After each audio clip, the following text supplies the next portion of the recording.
ya saya pernah berimajinasi lah tentang Tuhan, bahwa ya kalau Tuhan itu maha segalanya,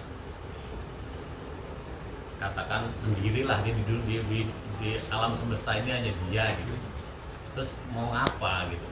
Makanya mungkin dia menciptakan ini, sorry ya, ini Iya, imajinasi. nggak apa-apa, saya nggak menyalahkan.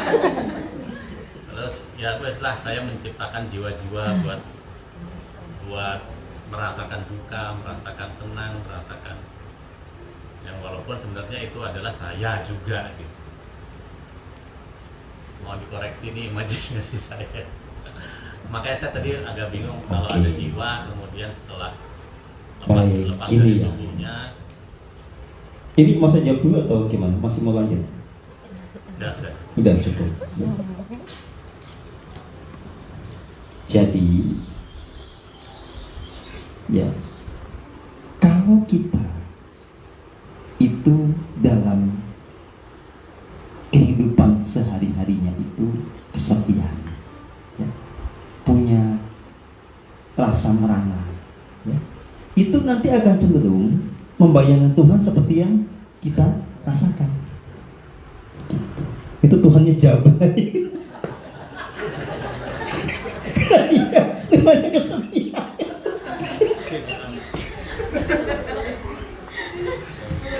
Namanya juga imajinasi kan bebas, tapi imajinasi itu kan pasti ada akarnya gitu loh.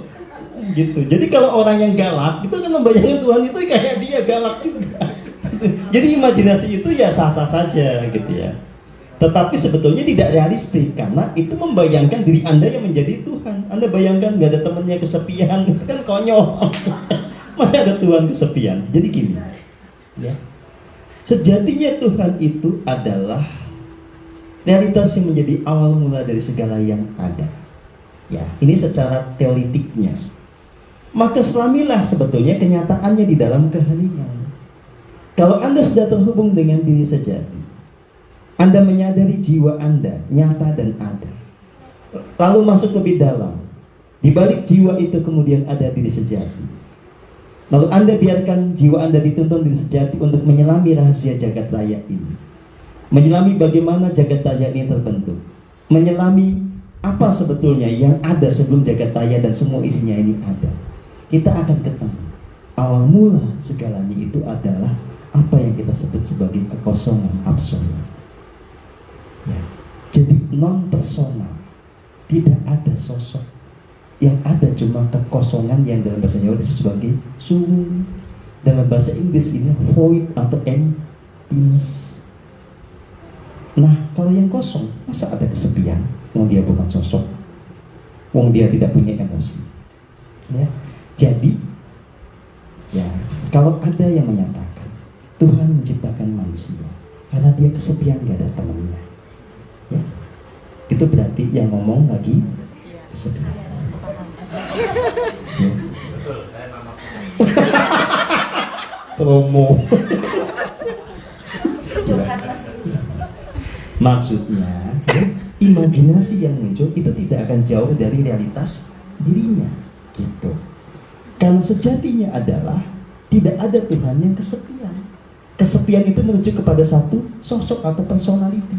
Nggak ada Tuhan dalam sosok personal, gitu ya.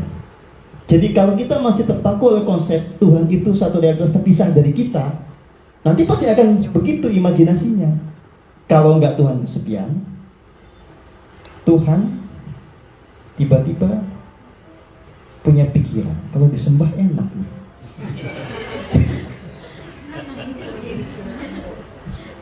Ini Tuhan yang galau, ya, karena nggak ada yang nyembah, nggak ada yang muja-muja, ya. Akhirnya gue buat aku menciptakan manusia supaya ada yang menyembahku, ya. Karena kalau aku disembah aku lebih bahagia. Coba bayangkan ada Tuhan kayak begitu, itu beneran apa kagak? Nah, nyatanya nggak begitu. Jadi semua yang ada ini adalah manifestasi dari keberadaan semesta yang tidak pernah berhenti bekerja. Kekosongan absolut itu terus-menerus memancarkan energi. Energi yang itu kemudian membelah menjadi yin dan yang, ketika memadu selalu memunculkan dentuman aku. Dari dentuman agung itulah sebetulnya terjadi segala hal yang baru, yang mengejawantah mulai dari level energi memadat hingga menjadi materi.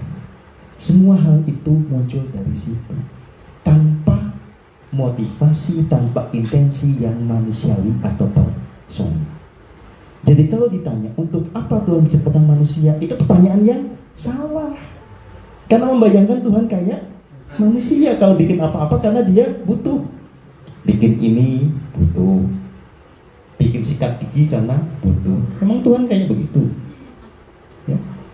Jadi kita ini adalah konsekuensi logis dari gerak semesta yang tidak pernah terputus. Yang gerak semesta itu ya ada tanpa, sekali lagi, motivasi atau intensi personal. Ya, oke. Nah, jadi kalau ditanya kenapa manusia ada, ini bukan dikembalikan karena Tuhan butuh. Sekali lagi jawabannya adalah, ya ini konsekuensi logis dari gerak semesta yang selalu mencipta.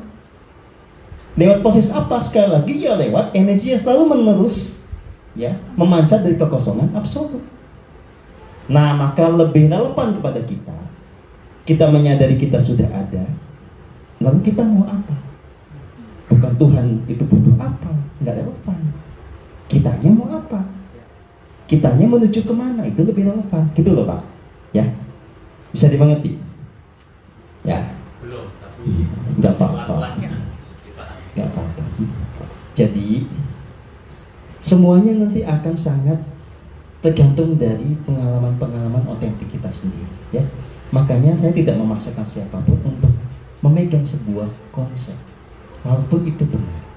Karena kalau tidak dialami sendiri, konsep apapun cuma jadi dongeng. Ya, clear ya. Jadi pokoknya kalau belajar sama saya, mengikuti Life Spiritual ini, tidak ada kewajiban percaya apa-apa.